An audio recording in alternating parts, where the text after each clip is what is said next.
Señor y Dios Padre nuestro, bendícenos, Señor. Sé tú siempre con nosotros.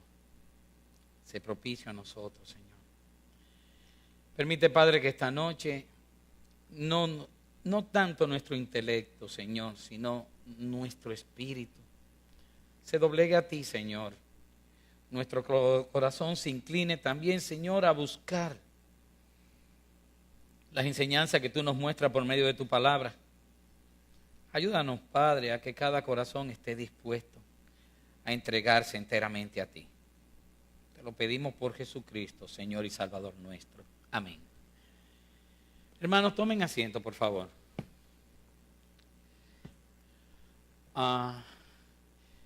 Hoy les tengo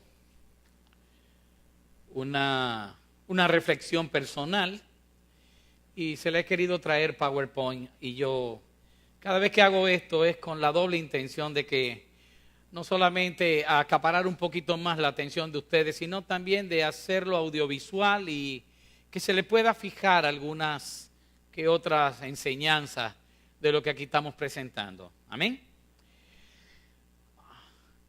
Lo vamos a titular La cizaña que pretende ser trigo.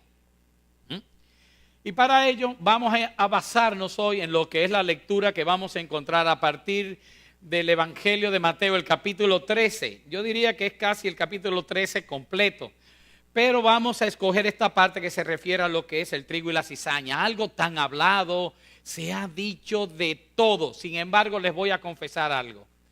Cada vez que leo esta parábola del Señor, encuentro una nueva enseñanza. Es increíble cuántas cosas, cuántas verdades del reino encierra esta sola parábola. Y esto forma parte de un grupo de 7 parábolas en lo que es el tercer discurso de nuestro Señor Jesucristo. Vamos a poner mucha atención porque cada una de ellas van hilada. En este caso, lo único que nos va a interesar es acerca de la segunda. La primera fue que salió el sembrador al campo un día y dice, y esparció la semilla. Y se acuerdan que el énfasis de ella está dado no tanto a la semilla, sino al terreno donde cae la semilla.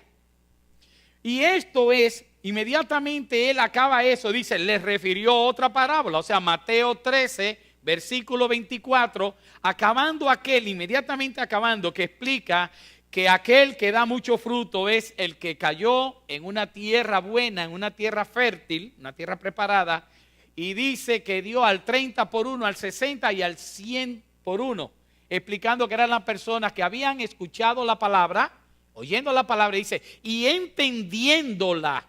Ese es el detalle principal. Y así empieza con el primero, y dice, oyeron la palabra y no la entendieron. Entonces el diablo viene y arranca de su corazón la semilla que había sido puesta. Pero en este caso no, en este caso queda en el corazón y germinó. Vamos a ver entonces la segunda parábola que viene inmediatamente después de esa. Por lo tanto, aquí hay otro énfasis. El énfasis de aquí no va a ser en la tierra. Vamos a descubrirlo juntos. Dice así, les refirió otra parábola diciendo, el reino de los cielos es semejante a un hombre que sembró buena semilla en su campo. Pero mientras dormían los hombres, vino su enemigo y sembró cizaña entre el trigo y se fue. Y cuando salió la hierba y dio fruto, entonces apareció también la cizaña. Vinieron entonces los siervos del padre de familia y le dijeron, Señor, ¿no sembraste buena semilla en tu campo? ¿De dónde pues tienes cizaña? Él les dijo, un enemigo ha hecho esto. Y los siervos le dijeron, ¿quieres pues que vayamos y la arranquemos? Él les dijo, no sea que al arrancar la cizaña, arranquéis también con ella el trigo. Dejad crecer juntamente lo uno y lo otro hasta la siega. Y al tiempo de la siega yo diré a los segadores, recoged primero la cizaña y atadla en manojos para quemarla, pero recoged el trigo en mi granero.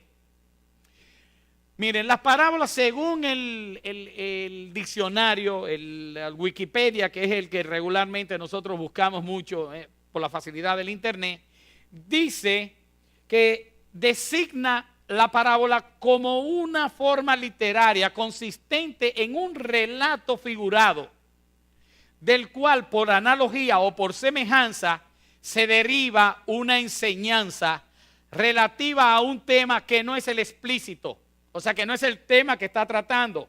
Ejemplo de esto, aquí estamos hablando de ¿qué? De trigo y de cizaña. Sin embargo, la enseñanza no va a ser de botánica o de agricultura, no va a ser de esa, la enseñanza va mucho más allá. Y esto lo que lo toma es como una semejanza o una analogía. La parábola de por sí tiene una finalidad didáctica, es para enseñar, para que aprendamos por medio de ella. Nosotros vamos a distinguir nuestra sociedad antes de empezar. Nuestra sociedad, la sociedad dominicana es una amalgama ¿de qué? De culturas, de etnias, diferentes grupos étnicos que desde que esta isla fue descubierta vinieron acá. Nos encontramos mucho. Cada quien tiene una forma diferente de pensar, inclusive actuamos en formas diferentes como individuos que sencillamente tenemos una herencia étnica o cultural. Ustedes se pueden recordar desde un principio, vinieron los taínos, vinieron los caribes, vinieron de Cuba, ya no recuerdo ni cómo se llamaban, pero así también vinieron los españoles, vinieron los africanos, los ingleses, los franceses, los holandeses. Seguimos. La lista es varia. Y todavía, después de todas esas migraciones históricas, han habido más en los últimos años, en las últimas décadas. Hay muchas migraciones aquí. Por tomar algunas, los judíos en Sosúa, los chinos en Bonao. No fue el dominicano que aprendió a sembrar arroz en Bonao. Por eso dicen los chinos de Bonao. Ya no hay chino en Bonao, pero enseñaron y cuando vinieron ese fue el cultivo que hicieron. Japoneses en Jarabacoa, españoles en Constanza. Últimamente en Puerto Plata y esos lados tenemos una migración rusa. En lo que es Samaná, los cocolos, los llamados cocolos que venían de las islas estas de habla inglesa. En la misma Samaná, en lo que es las terrenas, tenemos un grupo muy grande de lo que son franceses y suizos. Y así sucesivamente. Todas estas personas crean una diversidad de cultura. Pero no en la iglesia vemos algo así, en la sociedad dominicana sí. Y aunque todos estos elementos vengan y formen parte de lo que es la iglesia del Señor, la iglesia del Señor es un órgano monolítico, donde no vienen, aunque vengan personas con culturas diferentes, todos se supone que tienen un mismo sentir. Y que aquí no hay diversidad de asuntos doctrinales y de fe, según cada quien lo pueda apreciar. Sino que las cosas que aquí vienen es porque todos somos de un mismo sentir, todos tenemos una misma doctrina, una misma fe, un mismo bautismo, un mismo Señor y Salvador Jesucristo, un mismo Dios y Padre, como dice la palabra. Y que nada de esto que se trata aquí es de interés particular, sino que está hecho por la voluntad de Dios. Eso es lo que nosotros pretendemos. Yo pudiera decirle que podemos ir a Efesios 4, donde dice, solícitos en guardar la unidad del Espíritu en el vínculo de la paz. Un cuerpo y un espíritu, como fuisteis también llamados en una misma esperanza de vuestra vocación. Un Señor, una fe, un bautismo, un Dios y Padre de todos, el cual es sobre todos y por todos y en todos. Finalmente, miren a Pedro 3:8, 1 Pedro, dice, finalmente sed todos de un mismo sentir, compasivos, amándoos fraternalmente, misericordiosos y amigables. Y por último, yo le hago esta anotación que dice, pero no por común acuerdo según los hombres. Vamos a ser todos amorosos porque eso es una decisión que vamos a tomar los miembros de esta iglesia. No es cierto, así no funciona. Las cosas funcionan como dice Romanos 15:5, pero el Dios de la paciencia y de la consolación os dé entre vosotros un mismo sentir según Cristo Jesús. Hay un medio de unidad en la iglesia, lo cual no ocurre en la sociedad.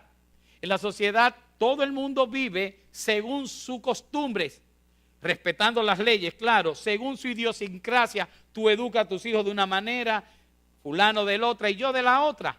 Pero en la iglesia no es así. En la sociedad sí, en la iglesia hay igualdad. Pero ¿qué ocurre si en la iglesia hay división? O si en la iglesia encontramos personajes que no están todos, que pudiéramos ponerlos bajo esa denominación de ser todos de un mismo sentir, de tener diferencias en cuanto a la fe, de tener diferencias en cuanto a la doctrina y a las cosas de Dios. Entonces De eso está tratando esta parábola. De decir que aún en la iglesia hay personas de una forma y hay personas de otra, y las dos deben convivir conjuntamente hasta llegada a la siega. Hay muchas enseñanzas más, pero yo hoy me quiero quedar en la enseñanza que tiene que ver con el versículo que dice 13:26, dice, y cuando salió la hierba y dio fruto, entonces apareció también la cizaña. Me quiero quedar en ese aspecto y es lo que vamos a desarrollar ahora. Dos tipos de personas en la iglesia de Cristo cuando se supone que todos deben ser monolíticamente de un mismo sentir, de una misma fe y etcétera. Ocurre porque hoy en los seguidores de Cristo, entre comillas, hay convertidos que llevan fruto. Ya sea al 30, al 60, al 100 por uno, no importa. Llevan fruto en Cristo Jesús, como acabamos de leer según Romanos 15:5. Pero hay quienes dicen también, en el otro grupo, ser cristianos, convencidos y que no producen fruto alguno. Duele oír esas cosas, pero no es uno quien las dice el Señor. Eso es como la antítesis del patito feo, que el patito no era un pato, sino que era un cisne. En este caso, aquel cree que es un cisne hermoso y no tiene nada más de cisne el nombre, porque cuando va a ver es un patito bien feo, no es un cisne hermoso. Dos grupos muy parecidos que se confunden unos con otros, parecen hermanos, ya que proceden de una misma naturaleza. ¿Ustedes sabían que el trigo y la cizaña pertenecen a una misma familia de hierbas? Las gramináceas o gramináceas son hierbas sencillamente ambas. Ambas tienen una floración interna en la espiga. Ambas hacen la espigación. Ambas producen un fruto, porque hay personas equivocadamente que piensan que la cizaña no produce fruto. Sí, produce un fruto, pero no es ni siquiera similar al trigo. Pero antes de producir ese trigo, la cizaña producir su fruto o el trigo el suyo, son ambas muy similares. Para explicar esta situación de que proceden de una misma naturaleza, pero con padres diferentes, lo mejor es irnos un poquito más adelante en la Biblia, porque esto no tiene desperdicio en cuanto a que el Señor mismo es quien da y revela el significado de la parábola. Mateo 13:36, más adelante de donde leímos, dice, entonces despedida la gente entró Jesús en la casa y acercándose él, sus discípulos le dijeron, explícanos la parábola de la cizaña del campo. Respondiendo él les dijo, el que siembra la buena semilla es el Hijo del Hombre. Vayan tomando nota, el que siembra la semilla, la buena semilla es el Hijo del Hombre. Dice, el campo es el mundo donde fue sembrada la buena semilla del Evangelio. ¿A quiénes? A todos los pecadores. Dice, la buena semilla entonces, o sea, los que tomaron el Evangelio, etcétera, dice, son los hijos del reino y las cizañas son los hijos del malo. Aunque vengan del mismo lugar, vienen de ser del mismo campo, vamos a decir así, vienen del mundo, el campo es el mundo, hay inmediatamente una diferencia en cuanto a paternidad se refiere. Y lo dice claramente, unos son los hijos del reino y los otros los hijos del malo. El enemigo que la sembró es el diablo. La siega es el fin del siglo y los segadores son los ángeles. De manera que como se arranca la cizaña y se quema en el fuego, así será en el fin de este siglo. Enviará el Hijo del Hombre a sus ángeles y recogerán de su reino a todos los que sirven de tropiezo y a los que hacen iniquidad. Y los echarán al horno de fuego. Allí será el lloro y el crujir de dientes. Entonces los justos resplandecerán como el sol en el reino de su Padre. El que tiene oídos para oír, oiga. 7 elementos inmediatamente nosotros podemos sacar de lo que viene siendo la explicación que el Señor Jesucristo nos da. El que siembra la buena semilla, el Hijo del Hombre, primer elemento. El segundo, el campo, que es el mundo. El tercero, la buena semilla, los hijos del reino. El cuarto elemento, la cizaña, los hijos del maligno. El quinto, el enemigo que la sembró, que es el diablo. El sexto, la siega, es el fin del mundo. Y el séptimo, los segadores son los ángeles. No le ha sido dado al hombre ser segador de nada. No se le ha permitido al hombre hacer cruzadas por la fe. No, ciertamente no. No tiene el hombre derecho a hacer esas separaciones. No. Dice el Señor que no. ¿Por qué? El Señor más adelante, de alguna manera, nos lo está diciendo también, al decir que van a ser sus ángeles los que Él va a mandar a hacer ese tipo de separación. ¿Cuándo? En el día de Cristo. Hoy en día estamos viviendo esta realidad porque estamos en el inicio ya de los finales, desde hace rato. Eso es una realidad. Aunque dice 6 son 7, hay 7 situaciones y acciones descritas en la parábola que yo pudiera encontrar. La primera de ellas tiene que ver con que hay una primera siembra. Hay una siembra de trigo. Hay una segunda siembra. ¿De qué? De cizaña. Por lo tanto, hay una mezcla de trigo y cizaña. La tercera es que hay una situación que hace que sea muy difícil discernir una de otra. ¿Por qué? Debido a que ambas son muy semejantes. La quinta en este caso dice, llegado el tiempo, solo el surgimiento del fruto hará evidente la diferencia. Le sembraron cizaña al trigo y nadie se dio cuenta. Y dice que llegado el momento en que la hierba dio fruto, entonces vieron la presencia de la cizaña. Anteriormente no se vio. No se vio. ¿Por qué? Porque todos eran similares. Yo les traje una foto para que pudiéramos evidenciar eso también. Después dice, los ángeles del Señor son los llamados a realizar la separación definitiva. Y por último, los hijos de Dios resplandecerán como el sol en el reino de su Padre. Y como la mayoría de nosotros no entendemos nada acerca de producción agrícola, ni sabemos plantar trigo porque aquí no se da el trigo, ni conocemos la cizaña, algunos quizás sí, y no somos agricultores, entonces con el ánimo no de agregarle nada a lo descrito por el Señor, sino hacer sencillamente algunas observaciones para mejor comprensión del texto. Les traje definiciones, semejanzas y diferencias. El trigo, según el aspecto en la botánica, en la agricultura, lo podemos definir como una hierba de la familia de las gramináceas, cuyo grano es color dorado, una dulce, altamente nutritivo en cualquiera de sus formas. La palabra trigo designa tanto a la planta como a sus semillas comestibles. Ahora viene la cizaña y dice, de la familia de las gramináceas, son hermanitas, pero después vemos que no son del mismo padre, pero ahí son de la misma familia. De tallo rígido, puede crecer 1 metro, igual que aquella, con inflorescencia en la espiga, igual, y grano de color violáceo, o sea, color violeta, oscuro, tóxico, venenoso, amargo. El que puso eso fue el que lo probó, lamentablemente. Pero amargo, venenoso y tóxico. No se parece a lo otro que dice altamente nutritivo, dulce. Dulce.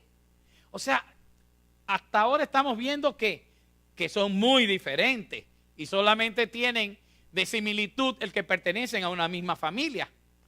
Regularmente crecen ambas en las mismas zonas, tanto el trigo como la cizaña, pero la cizaña se le considera un cultivo dañino. ¿Por qué? Porque le roba los nutrientes a la tierra, porque debilita entonces el trigo que está creciendo al lado de ella.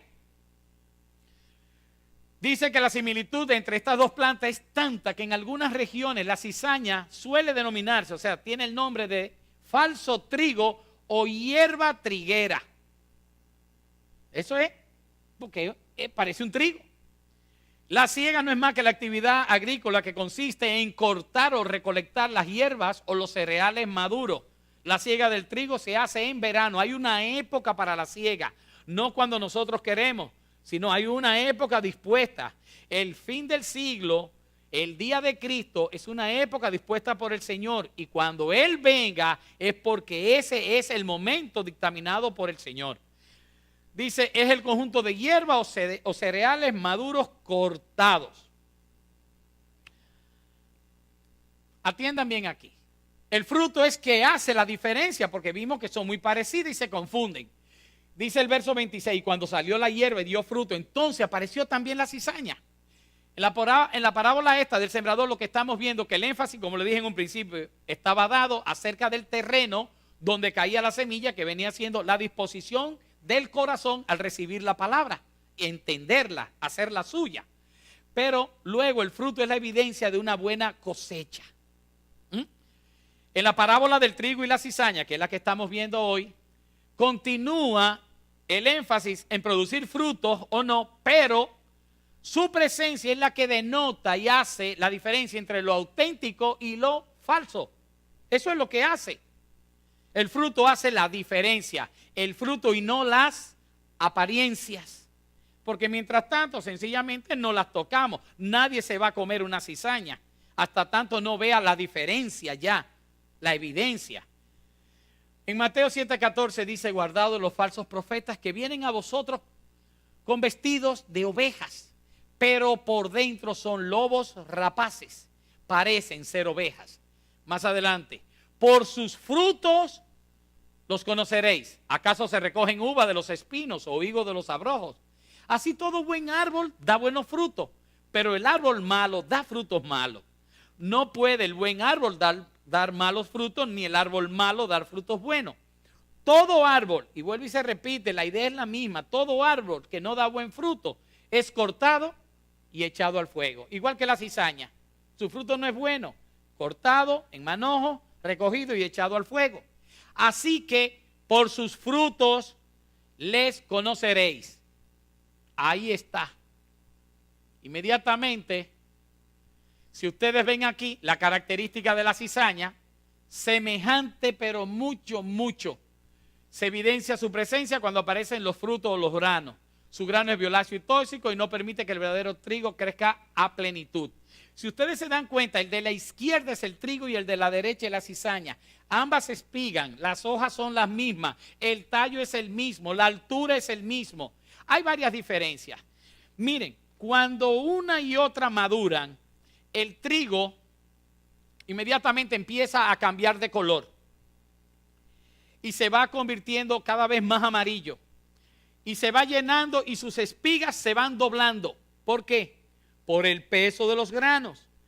Pueden entender que un grano de trigo sembrado puede producir hasta 400 granos de trigo en las espigas. Entonces ya ustedes ven que es mucho el peso, o sea que normalmente se va madurando, se va poniendo amarillo, dorado y se dobla. ¿Qué pasa? La cizaña no se pone amarilla, sino que se mantiene un color verde y después cambia a un verde más fuerte, más oscuro, un verde seco. Número uno. Como el grano no tiene el peso del trigo, no se dobla ante el grano, ante el peso del grano, sino que se mantiene espigada. Y yo estuve viendo unas fotos en internet muy interesantes, entonces, donde hay un campo de trigo, todo está verdecito y te dice, ¿tú ves y diferencia la cizaña? No, imposible. Pues exactamente, imposible. Y después, pasado unos meses, llegado lo que es la siega, tú ves que una parte está verdosa, pero la otra está madura completamente, amarilla, dorada.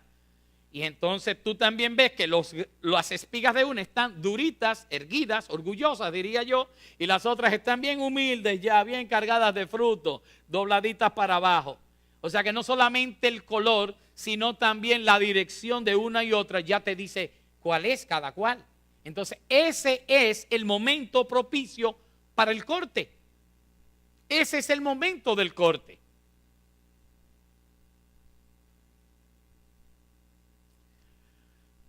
De igual manera hay muchas personas que nosotros vemos en la iglesia que se visten de santidad y proclaman por medio de su boca que son siervos de Dios. Para nosotros, para todos los hermanos que estamos aquí, es imposible a simple vista nosotros diferenciar uno de otro.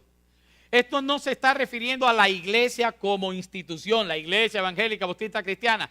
Se refiere al cuerpo de Jesucristo, el cuerpo universal de la iglesia en todos lados, aquí y en todos lados, sencillamente. No se pueden diferenciar a simple vista los que en verdad han creído y se han convertido de los que solamente proclaman ser siervos de Jesucristo. Los que son los cristianos nominales, como muchas veces también hemos catalogado. El Señor, aunque nos manda a que no los separemos de nosotros, no los arranquemos de en medio nuestro, nos muestra una manera muy efectiva de cómo diferenciarlo para que entonces hagamos el trabajo que tenemos que hacer. Y el trabajo que tenemos que hacer es sencillamente predicar y seguir luchando por esas personas para que su conversión sea una verdadera conversión. La manera de diferenciarlo va a seguir siendo por medio del fruto. El fruto hace la diferencia. Todos los cristianos están llamados a producir fruto y el que no produce fruto tiene problema. Tiene problema. Miren lo que dice el Señor Jesucristo en cuanto a los frutos. Y dice, yo soy la vid y vosotros los pámpanos. El que permanece en mí y yo en él, este lleva mucho fruto. Porque separado de mí, nada podéis hacer. Está clara la enseñanza. El que en mí no permanece será echado fuera como pámpano y se secará. Lo mismo que la cizaña, igualito que el árbol que no tiene buen fruto. Y sigue diciendo, y los recogen y los echan en el fuego y arden. Si permanecéis en mí y mis palabras permanecen en vosotros, pedid todo lo que queréis y os será hecho. En esto es glorificado mi Padre. Miren en qué Dios se siente bien con nosotros. En que llevéis mucho fruto y seáis así mis discípulos. ¿Por medio de quién se lleva fruto? Por medio de Jesucristo. Pegados a Él es que se lleva fruto. En Cristo, por Cristo, para Cristo. Ni siquiera en el nombre de Cristo se pueden dar frutos. No. Dicen, aquel día vendrán muchos donde mí diciendo, Señor, Señor, en tu nombre. En tu nombre hicimos muchos milagros. En tu nombre hicimos. Y dice que el Señor les dirá, apartados de mí, hacedores de maldad, nunca os conocí. Y fue en el nombre del Señor. Pero no es hacerlo en el nombre del Señor, es hacerlo en Cristo, o sea, nosotros ensimismados dentro de Él. Él en nosotros. Un solo grano de trigo capaz de producir hasta 400. ¿Por qué no podemos sacar entonces la cizaña del trigo? Volvemos a lo mismo, ahí está en la foto. Trigo verde, cizaña verde, trigo maduro. ¿Se están dando cuenta? ¿Cómo voy a diferenciar la cizaña del trigo verde? No puedo. Todo el trigo no madura al mismo tiempo, sino durante el transcurso de los 3 meses de verano, empieza uno, luego un chin más, hasta que todo el trigo madura y ya, entonces puedo hacer la siega, la recolección de las hierbas ya llenas de espigas y llenas de semillas. Pero mientras tanto, yo creo que fácilmente, cortando una, como dice el Señor, arranquemos otra. ¿Ven la razón? No, ya no somos agricultores, ¿verdad? Pero vamos a entender eso clarito. Por eso era necesario traerle esta foto. El trigo maduro inmediatamente ya se puede ver que es otra cosa. Pero el trigo maduro empieza a principios del verano y no es hasta ya más mediados del verano que todo el trigo estará maduro. ¿Qué significa? Que hay trigo, como decimos, acojolado, verde y maduro. Tenemos que esperar que todo esté bien maduro, porque la siega se hace de una sola vez. No se siega un día y otro día y otro día. No, la siega empieza y se está segando hasta que se vaya a acabar. Entonces, no podemos arrancarlo, no, porque son muy parecidos. Pero vemos algo más. La fe inmadura es como el trigo verde. ¿Sabían eso? Porque eso es también lo que lo hace semejante. No es fenotípicamente, exteriormente que son iguales. Es que hay un asunto de frutos aquí también. El trigo verde inmaduro no es aprovechable como alimento, claro que no. Es muy parecido a la cizaña hasta tanto no madure. Se inclinen sus espigas por el peso de sus granos y cambia su color de verde a amarillo dorado. El creyente inmaduro, el creyente que tiene una fe inmadura es un creyente egoísta, soberbio, orgulloso, centrado en sí mismo y en sus necesidades materiales y personales, poco productivo, el cual tiene que apresurarse a crecer y a madurar, a rechazar definitivamente las cosas del mundo. Es una persona que tiene como un pie aquí y el otro allá, uno con Cristo y uno en el mundo. Es uno que comparte una serie de actividades que no son del todo legítimas con Dios. Debe realizar una verdadera consagración de su vida. Falta de consagración es una señal ¿de qué? De una fe poco madurada. De una persona que sencillamente todavía está con ciertos rudimentos del mundo que debe dejar atrás. Debe ser un hacedor de la palabra y un siervo obediente, un verdadero testigo del Señor, fiel, que sirva para Cristo y proclame su mensaje de salvación por medio del testimonio de sus obras, de su vida, no tan solo de sus palabras. Eso es lo que debe ser. Sin embargo, no es lo que es. Y por eso es que se parece tanto el trigo a la cizaña. Es un problema grave que tenemos. Se viene complicando las cosas. Concluyo, y hoy acabé temprano. Las iglesias están plagadas de cizaña, porque miren, no fue en el mundo que la sembraron. El Señor sembró el trigo en el mundo. Y una vez que lo sembró en el mundo, es como que tú apartaste un lugar, y en ese lugar sembraste, en ese campo que adecuaste, sembraste el trigo. Cuando vino el enemigo que viene por la noche, que siempre está acechando a que el otro se descuide, y fíjense que fue mientras dormían los hombres que vino, dice que sembró la cizaña entre ¿qué? Entre el trigo. No la sembró al lado, la sembró entre el trigo. No la sembró en el mundo, la sembró en la iglesia realmente. Entre los cristianos fue que la sembró. Por eso es que están plagadas las iglesias. Y ustedes ven que hay una iglesia que adora al Señor de una manera incongruente. Por eso hay personas que tienen unos evangelios acomodaticios, unos evangelios que solamente les sirven a ellos para seguir en el mundo y falsamente diciendo que son siervos de Cristo. Y no es cierto. Profesan por su boca ser creyentes, cristianos, pero su falta de fruto los delata en lo que es su verdadera naturaleza. No son verdaderos, no son auténticos. Incluso delante del Señor, el día de la siega, declararán que son trigo productivo con mucho fruto. Pero en cambio son solo cizañas que alimentarán el fuego eterno. Y ahí vuelve a lo que me refería ahorita de Mateo 7:21. No todo el que me dice Señor, Señor entrará en el reino de los cielos, sino el que hace la voluntad de mi Padre que está en los cielos. El que hace la voluntad, el que obra de acuerdo a Dios. Porque se dice que nosotros estamos llamados desde antes de la fundación del mundo para realizar buenas obras en Cristo. Ese es el llamamiento que todo creyente tiene. Pues habría que ver dónde lo tengo. Muchos me dirán en aquel día, Señor, Señor, ¿no profetizamos en tu nombre? Y en tu nombre echamos fuera demonios. Y en tu nombre hicimos muchos milagros. Cualquiera que ve esto dice, wow, mira todas las cosas buenas, entre comillas, que hicieron. Y en el nombre de Jesús debiera ser suficiente. Pues no lo es. Son obras, no fueron frutos. Dice, entonces le declararé, nunca os conocí, apartaos de mí, hacedores de maldad. Las cosas no bastan hacerlas en el nombre de Cristo, sino por Cristo y en Él. Las cosas tienen que hacerse con la intención correcta, no la acción correcta, sino la intención correcta también. Tiene que ir acompañada de la acción, si no, no hay valor en ello. Por último, las conclusiones me engañan, siempre hay algo más, la colita.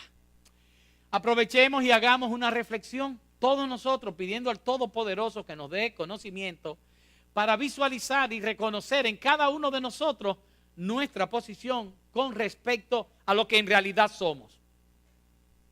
¿Acaso somos trigo produciendo 400 por 1? Dios lo quiere así. ¿Acaso somos trigo verde, poco productivo, que aún no madura y el Señor está siendo paciente esperando por mi madurez? ¿O acaso soy estéril cizaña que el día de la siega será cortada y echada al fuego? Cuidado que el engaño de Satanás, el padre de la mentira, se les digo, es un poder tan engañoso que aún aquella cizaña pretendía que era trigo.